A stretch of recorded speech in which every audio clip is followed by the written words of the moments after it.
coming to you live from my storage unit. Well, not live, this is recorded, but I'm in my storage unit. I have been going through it, going through the unit and trying to pull things out and figure out what I'm getting rid of and what I'm keeping and what I might need right now and what I don't need anymore. And there's a reason I'm recording this video in here because I've just been thinking a lot about a lot of things.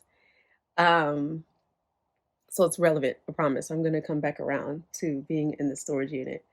But ever since I was a kid, I've wanted to do two things.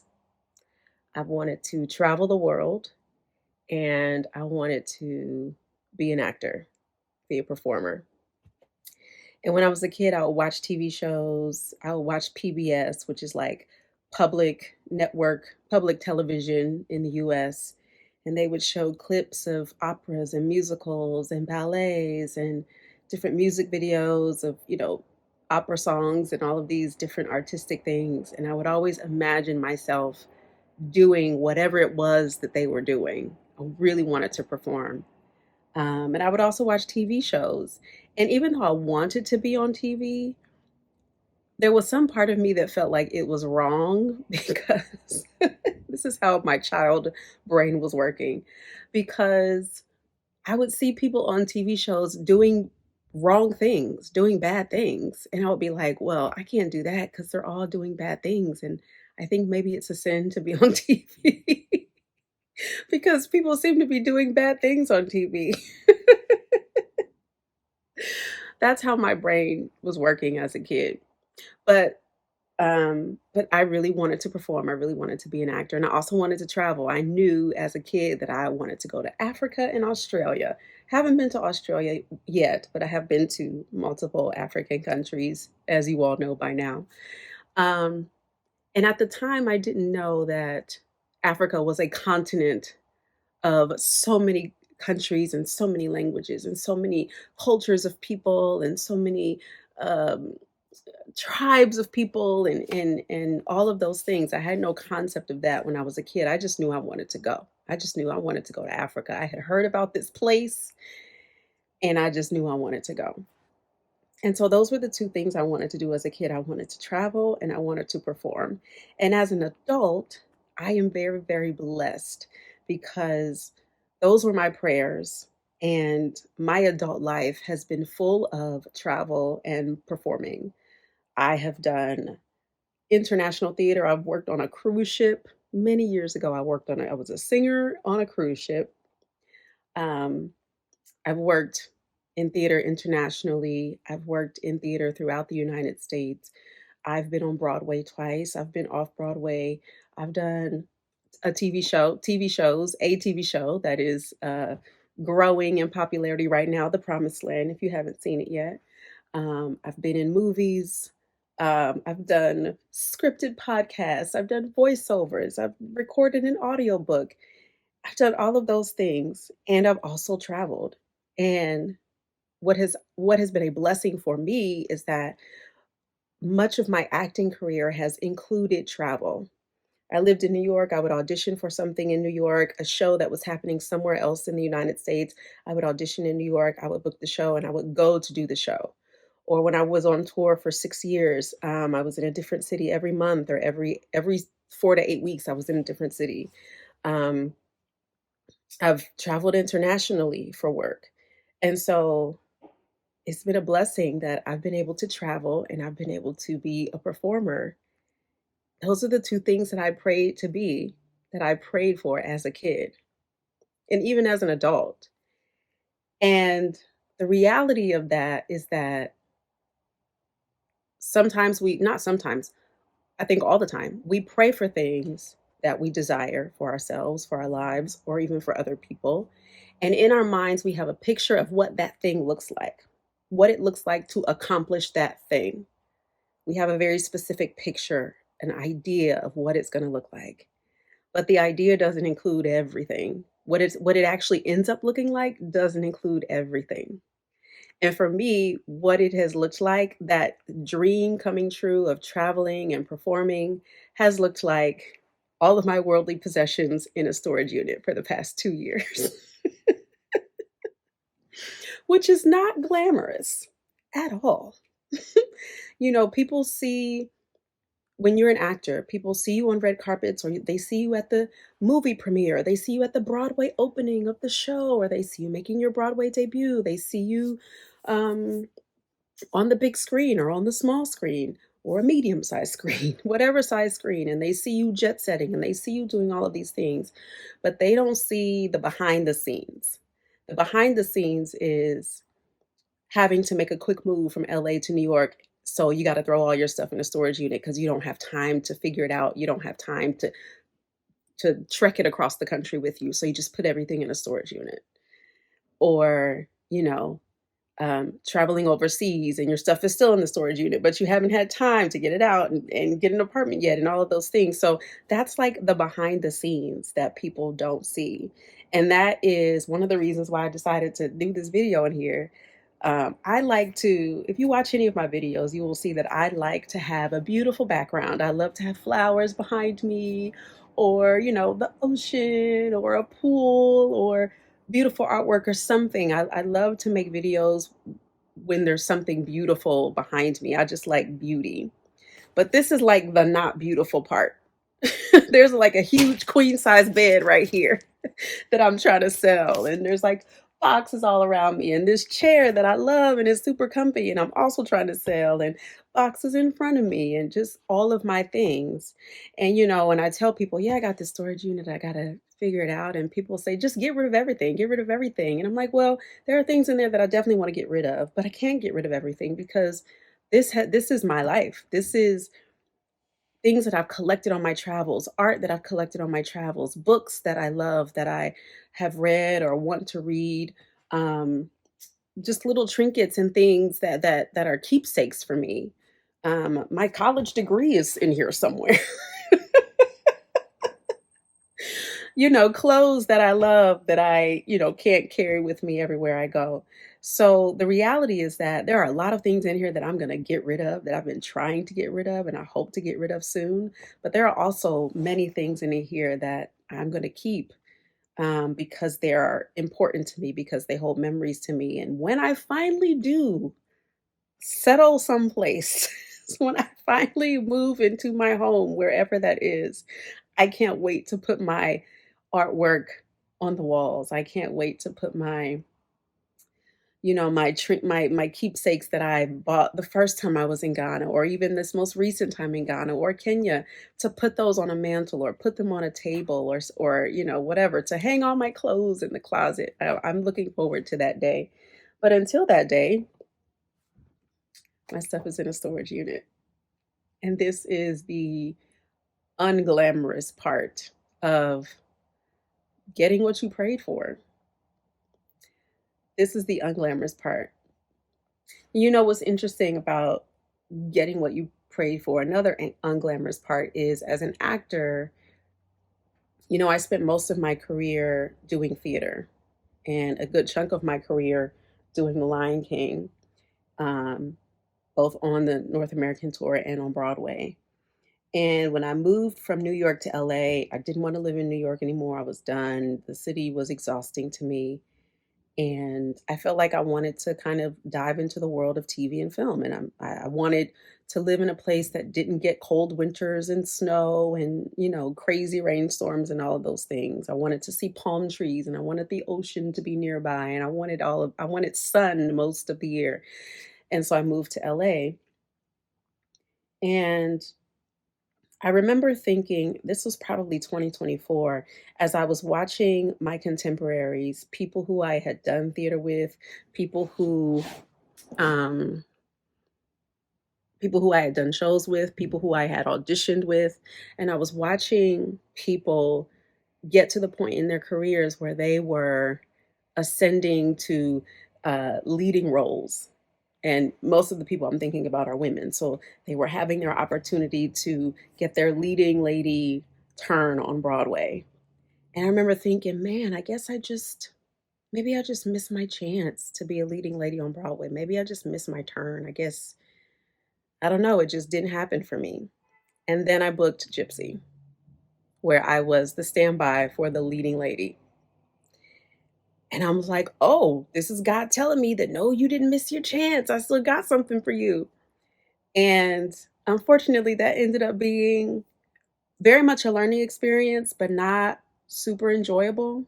I've talked about that a little bit, but for a variety of reasons, it was very, very difficult in ways that I never would have anticipated it being difficult. I knew it was going to be hard because it's a leading role, because I'm standing by for a literal superstar, because this show, Gypsy, and I didn't know this at the time, but this show is considered the King Lear of musical theater. And if you know anything about theater, if you know anything about Shakespeare, King Lear is a serious undertaking.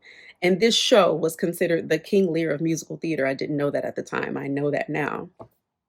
And so I knew it was going to be, a lot of music and a lot of lines and a lot of staging, and I knew there was going to be pressure, and I was ready for it because I was like, yes, this is my chance to be a leading lady on Broadway. And I ended up having to stand up for myself and advocate for myself in ways that I never imagined I would have um, to people who I thought would be championing me. I'm thinking these people hired me to do this job. They want me here. And I was, on several occasions, it felt like I'm being treated as if I'm not, as if I wasn't chosen, as if y'all didn't choose me for this.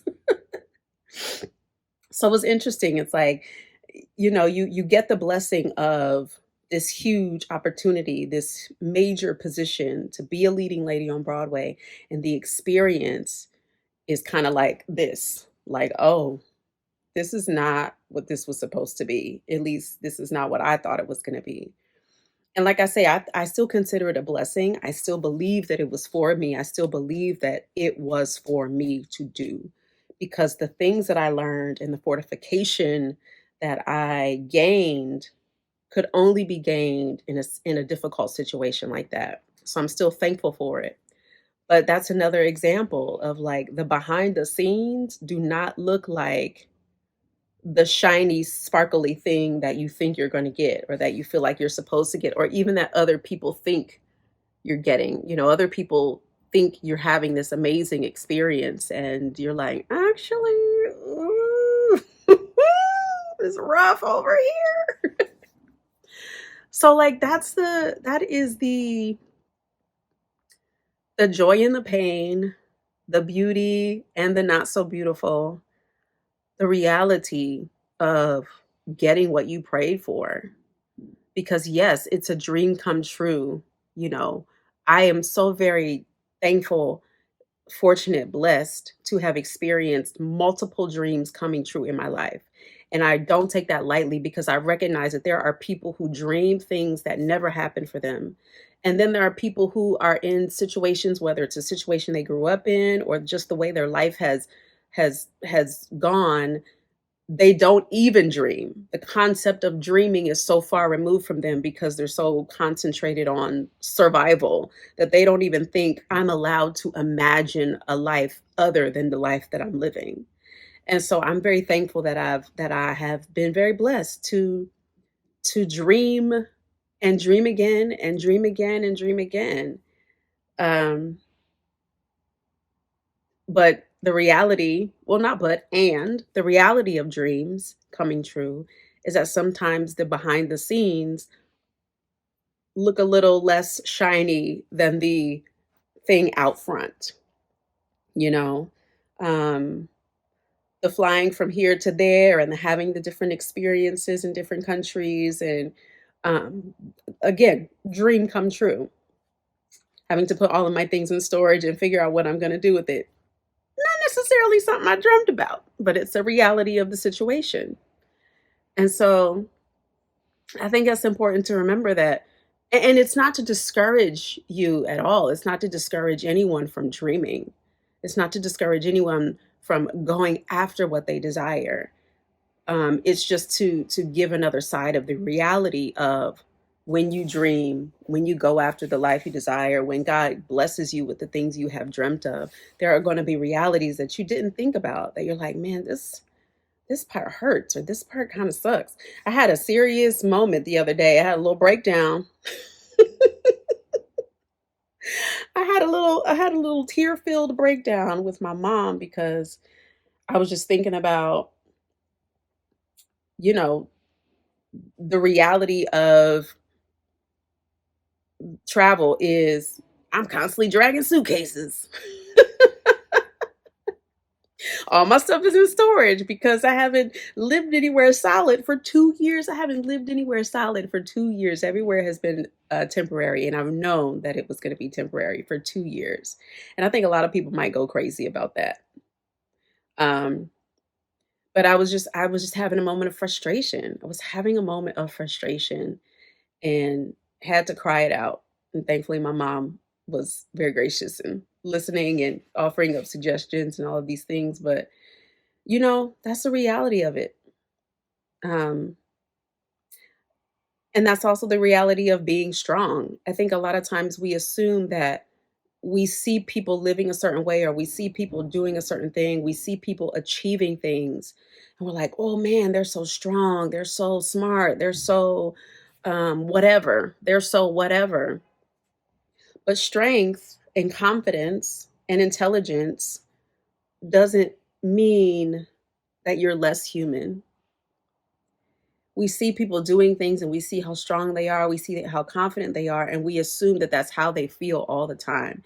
And a lot of times you might be surprised to find out how often people are moving in confidence when they don't feel confident, or how often people are moving in strength when they don't feel strong. And the only difference between that person and someone who's doing the opposite is that person is choosing, I don't feel great right now. I don't feel my best. I don't feel confident. I feel uncertain, but I'm going to go for it anyway. Or I don't feel strong right now. I feel weak. I feel tired. I'm exhausted. I'm frustrated, but I'm going to go for it anyway. That's the only difference. There's no magical potion to being strong or confident or any of those things. The only magic is in the choice to do it anyway, to go for it anyway. A lot of times we look at people and it seems like things come to them so easily. You don't know how many no's they heard before they got the yes that seems or looks easy to you. You have no idea. You have no idea.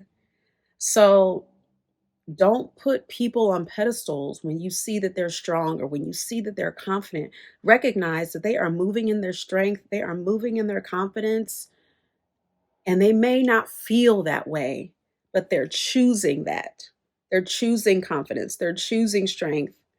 They're choosing to recognize that everything that they've been through has brought them to this place.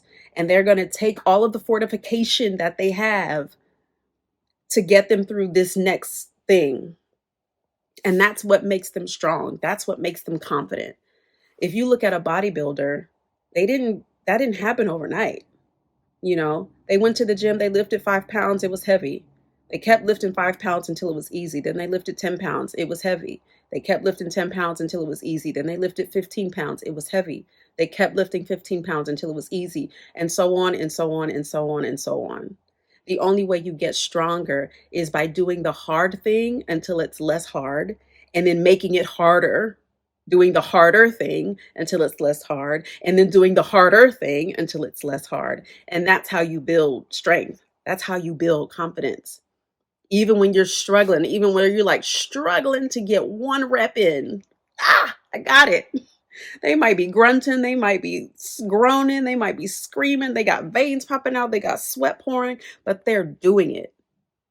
That's their body reacting to the difficulty of doing the thing, because I want to be stronger than this. So I got to do this in order to make me strong enough to do this. And then when I'm strong enough to do this, I'm going to do the next harder thing until I'm strong enough to do that, and so on and so on and so forth.